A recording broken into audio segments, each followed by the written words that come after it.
Hello and welcome all of you to yet another episode of the Body and the Mind. In fact, we're showing you this episode after a short, small, big gap.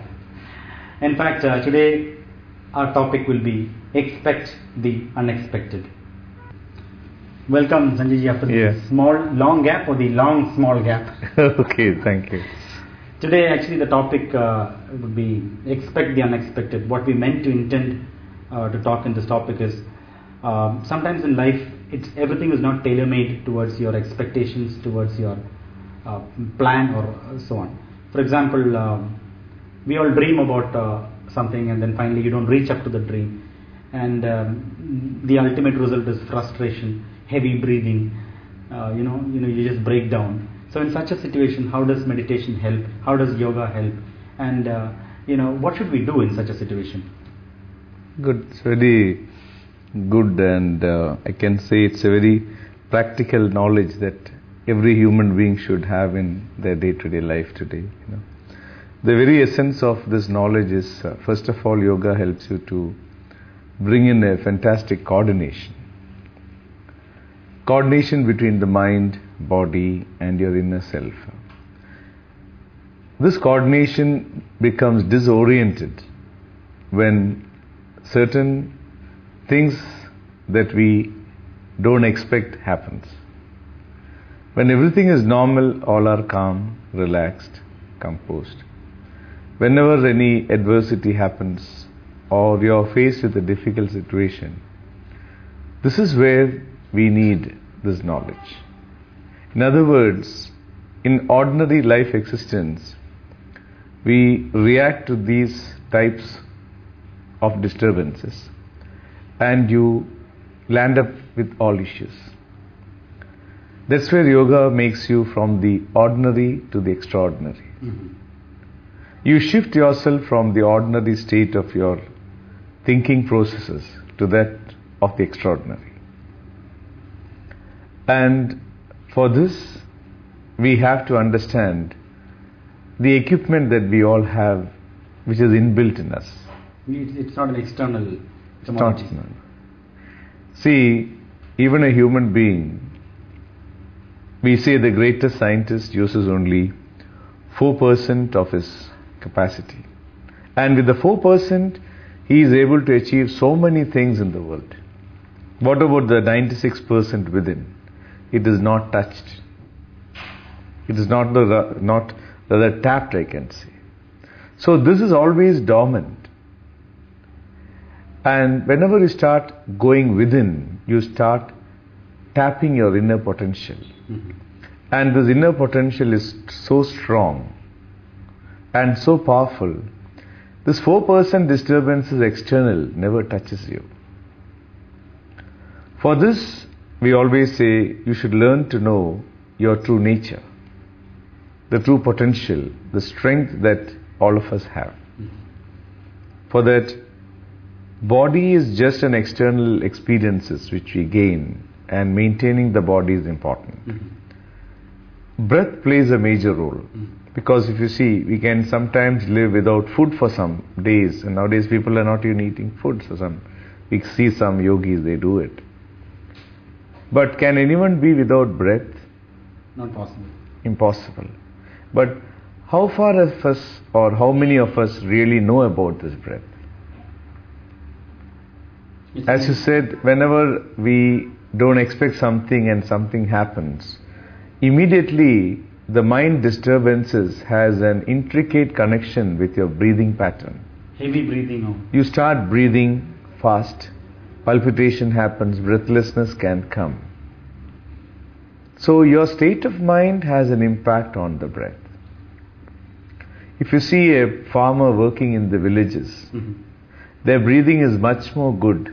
And by natural state of it, if you observe, their breathing is very slow and deep, and their mind is calm. Compared to the modern way of life today, especially in the high-tech world, here also we all breathe. Whether we say science, technology, everything, all of us basically depend on breathing for existence of life. But how well do we breathe? We don't know. So Whenever in the modern, for example, you get up in the morning, you have a rush to the office, you have to go, you should drive. So there are so many situations in your day-to-day life which sometimes you're not able to tackle it. It becomes a strain for you. And in this, the mind is evolved, creating anxiety, frustration, tension, hurt feeling, insecurity feeling, fear. All these things has a deep impact on your breath. And you'll end up doing fast breaths. The entire process, what happens to the body system is, you are not first of all using the lung capacity.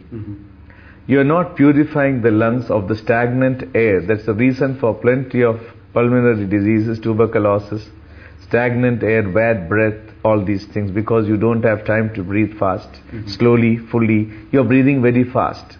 So breathing, deep breathing helps you in various aspects. Even a person, when he is calm and composed, his breathing is very slow and deep. When he is disturbed, his breathing is very fast. So breathing has a great impact on your day-to-day issues also. Your mind becoming disturbed, it has. Secondly, if you see, whenever we are breathing, the diaphragm muscle pushes the organs down, because it never allows a vacuum. It is exhaling, it goes. So whenever the diaphragm goes down, it presses against the liver, the digestive system. So every time you do a deep breathing, automatically the other system becomes activated, circulation improves, everything improves. Whenever you do, you're tensed up, you're agitated, you're frustrated in day-to-day issues, you do. So your diaphragm doesn't even have the time to go down. And what happens, you land up with having accumulated stagnant things, first of all. Then again your liver, the kidney, all these things doesn't get that activity. It doesn't touch them. So circulation reduces. Another important aspect is, whenever we do slow breathing, we give time for the blood to absorb the oxygen. Only when the respiratory system is good, the oxygen is absorbed into the body more, so circulatory system also functions better. When your circulation is good, automatically your nervous system functions better. Then the digestive and eliminatory system automatically operates. So your breathing has a direct impact on your health, mental, physical, emotional, spiritual state. It's all correlated. So whenever you learn the power of breath, then you can learn how to tackle your day-to-day issues also. That's where I'm coming to. Now let us say untoward incidents happen in life. The other day I was very shocked to hear one engineering student, he's studying for his 4th year.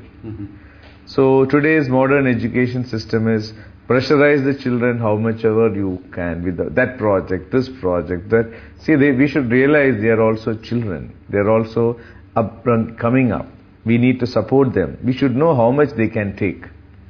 If this balance is not understood by the educational system, the heads of the education system, you are unwantedly pressurizing a child. And a child, if you observe, is always looking for support and guidance. But whenever you too much pressurize them, automatically they lose themselves. And we are not giving any education today for a child to face challenges. Our thrust is only to study, degree, you are this project. See, so this pressure in the child, finally the child suicided. Imagine. So what are you driving the child to suicides? And you say there is no, child doesn't get time. He doesn't get time to anything. He doesn't have time to think.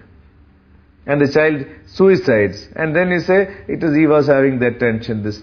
What tension? How will the parents feel when a child does this? Actually, we have driven the child to that. We are responsible. I am responsible. Each one of us is responsible. So this is where we need to know, whenever faced with difficult situations, the child should be taught the essence of how to face the challenges. And again, if you see, whenever we have taught them how to face challenges, then a child can tackle the issue. Today, if you observe meditation, We talk about meditation, every different 1001 types of meditation. But the core essence of meditation is, if I am not relaxed, I cannot focus. Prayer, so many people run for praying in the temple, the church, the mosque. They are sitting for hours and praying and praying and praying. Prayers are basically a methodology for you to develop the power of your mind by concentration. But we just sit in the prayer hall and hardly 10 minutes you are with the prayer. After 10 minutes you are running all over the place. Your mind doesn't stay because you have obtained things going on in the mind which is disturbing you. And you do not know how to tackle your issues. So you are sitting in the prayer hall and thinking about these things. What is the use of you doing that? How can you learn to pray better if you are relaxed? Have you noticed whenever your friend is in a problem or your dear ones are in a problem, you are always a very good guide to them. You can tell them you should do this, you have to do that, this if you do it's very nice. But whenever it comes to my problem, I don't know what to do. I am disturbed, agitated, frustrated. I can't come to a decision. Why? When it is others' problem, I am relaxed. So I can guide. When it's my problem, I can't relax. So, meditation is a methodology, or rather a fantastic technique, wherein you learn how to face your difficult situations in the best possible manner by you being relaxed at any given point of time. Is meditation the best or one among the best technique to do? Meditation is not an option today in the world. Meditation is a necessity. Meditation is a necessity. It's not an option at all.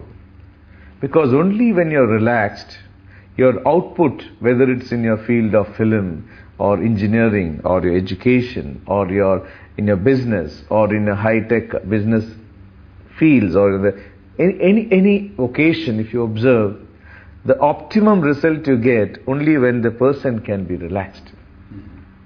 If the person is not relaxed, you cannot make him do anything else if he is not with the clarity of thought. So how to get that relaxation is of vital importance than just making him do. It's like you have a machinery. You have a machinery. You have not have a foundation for the machinery. The base of the machinery is always shaky. When the base is shaky, how can the machinery function better? It's a very simple example. Why we do a good foundation for a machinery? So that the machinery can work efficiently. If the person itself is in a dilly-dallying state, how can you expect that person to give his fullness? Right. So, a person to be stabilized and able to give his full capacity, he should learn the fundamentals. Basics. How he can stabilize. Now, suddenly, people, we are living in the life, we have our own things. So many things happens to us. Our dear ones are suddenly taken away from us. These are things which we don't want, we don't expect, but it happens unexpectedly. Now what has happened. Can we do anything on it? You can't do anything. We human beings, we think we can do anything and everything in the world. Yes, to an extent. But still we are not able to do so many things. Even just the basics, if you see, science and technology has gone to the optimum today. We are powerful. We are efficient. Human beings have reached a very good stage. But can you manufacture blood? Impossible. Why? If you can manufacture and do, why you can't manufacture blood? You can't. So where have we reached? If you see, zero. We talk about financial strategy and business and all these things and developing and all these things we say. But what has happened suddenly to the recession that has happened? So where is your planning? What has happened? So there are so many things beyond our control, which as human beings we have to learn to accept. Only when you accept, you can be comfortable, or rather you can be relaxed. By non-accepting, you are always triggering the other side of disturbances in your mind. You get disturbed, agitated, anxiety, hurt feeling, insecurity feeling. So, whenever you are not able to stabilize, it triggers the other side, means the negative sides or the mental sides of disturbances. So, this takes you or pulls you down all the time. Whereas, this is a point wherein I need to realize that I have to accept, and I am existent to accept. But acceptance doesn't mean blind or passive acceptance. Acceptance is active acceptance, realizing that there is nothing else than I can do. Or if I tell you, accept, you will say, okay, accept. You'll be more and more depressed because you feel I can't do anything. Here it is not that. Here you learn to accept, and whatever you can do, you're taking the responsibility to achieve your way. So you are in an active acceptance, learning to take responsibility to achieve your objective. Still, we have to run around, we have to do a job, we have to run to get the business or whatever strategy you are into there in your life. So we cannot sit quiet. Each one have to do our karma or actions. And the actions, we call it as Purushartha. The freedom that we have in our life is from morning till night, I have the freedom. So beyond morning, yesterday and tomorrow, we are not in our control. Today is my life. Today, if I learn to take the responsibilities and operate in the right possible way, your past and future is taken care. Now something has happened in my day-to-day life. I think only why it happened, only me, only in my life, why am I suffering? You go on thinking, you're destroying the preciousness of your moment. And can you do anything that has happened? You can't do. Whatever you're planning may not happen. So, by planning also, you can plan, you should plan. That doesn't mean you should not plan.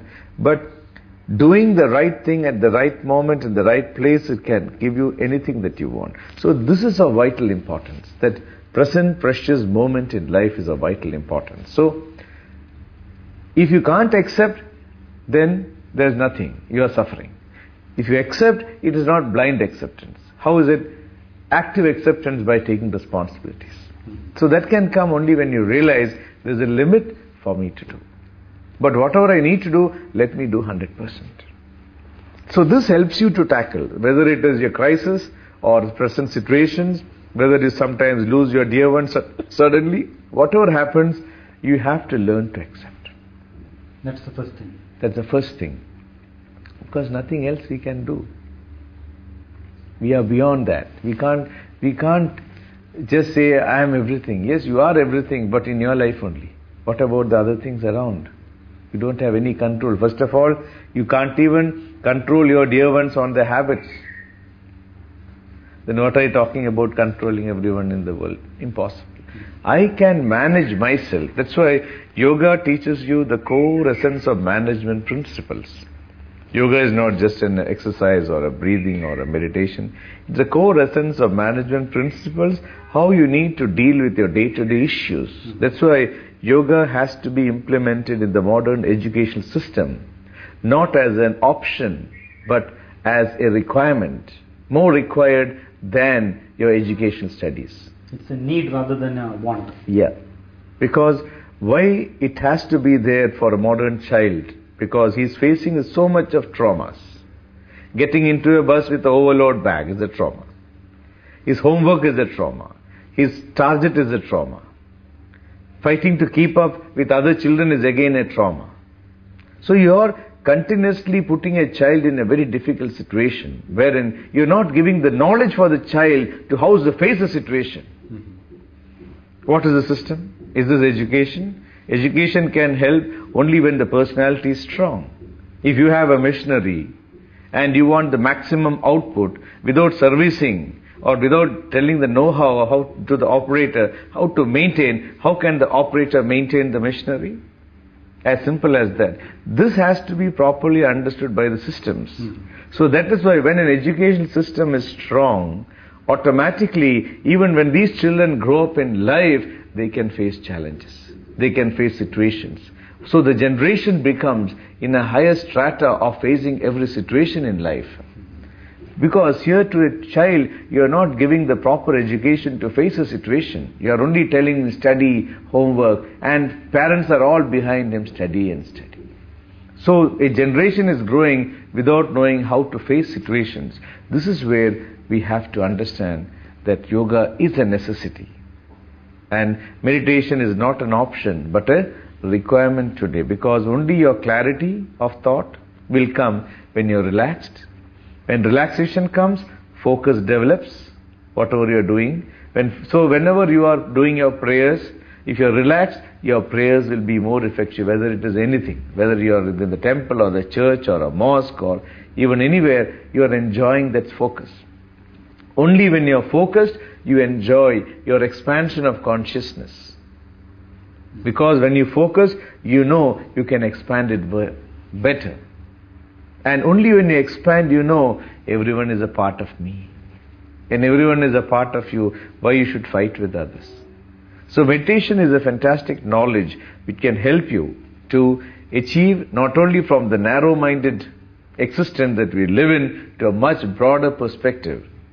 We call it as a samadhi. Samadhi, sama means equanimous. Di means intellect. Samadhi doesn't mean you're sitting and going off. Samadhi means equanimous state of the di. Di means intellect, wherein it broadens and you can realize my limitations and what I am able to do and learn to accept. And this acceptance can make you much more calmer, relaxed, composed. And what you need to do is what knowledge you need to have, whether it's your breathing, your food, your exercising, and your issuing and broadening your perspective in day-to-day life every moment. This integration can develop a personality or a machinery, as we call it today, because man has become a machine, not a human being. So if you want human beings to exist, you have to teach them what you are, rather than making them a machine. Even going to a gym, you are like a machine. There is no coordination. You are seeing a TV and you are doing this. So you are only developing machineries in them. There is no growth spiritually whenever you are doing this. Whereas in yoga, you develop your connection, your coordination, because every process or stretch that you do coordinates between you, your breath, and your mind being in unison. This is only one thing that can put you to develop your higher aspect. So this is very vital. I hope I have given you the answer for it. Any other things you can clear? Yeah. I think you've given complete justice for my question which I've asked you. Yeah. And let us wind up with a note to people in that cadre. Yeah. See, in that cadre, as you rightly asked me, how does meditation help to tackle? See, today, whenever you're sitting in meditation, there are 10 types of meditation, as we say, but one meditation which is very, very, very much required today is meditation to relax. Only if an individual is relaxed, he can do every other thing in the world. How to get to this relaxation is, even in the subtler of forms, whenever you're sitting in meditation, in the subtler of forms, you should be able to see everything as a sakshi bhava, as a witness. So as the thoughts come into your mind, external disturbances can be there. But in the thoughts, what do we say? Do not reject anything. So you are learning to accept everything. Do not go behind anything. That means you are not following anything. Someone is talking, shouting, yelling. You don't have to run behind it. And you don't create some ideas of your own to get yourself disturbed. Many people, even when there is no problem, they want to have problem. Do you notice? They are more tense when there is no problem. Why there is no problem? So then you create problems. So whenever you are always in that subtler aspect of sitting in meditation for 15 minutes, taking three things into consideration, this strengthens you from the inner core, wherein any type of thought disturbances stops you from, it never disturbs you from getting disturbed. So whenever it is not existent of any disturbances, and every day you are practicing this 3 times, what happens? Even in the external world, you are able to cope up with any dire situations, whether it is anything that can happen in the world. You are strong like a rock. And then you are there efficient also to tackle the situation. So this, making all of us strong internally, physically, mentally, spiritually and emotional is the core essence of how you can tackle your day-to-day issues. And all this knowledge is not to run away from life, all this knowledge to face life, to be in life. Whether it is anything, you have to learn to tackle. So this core essence is the thing that can help every individual to get the best in life. So thank you very much, and we have time only until this episode, but definitely we'll catch you on new episode with new topics and new talks. Thank you very much. Thank you. Welcome.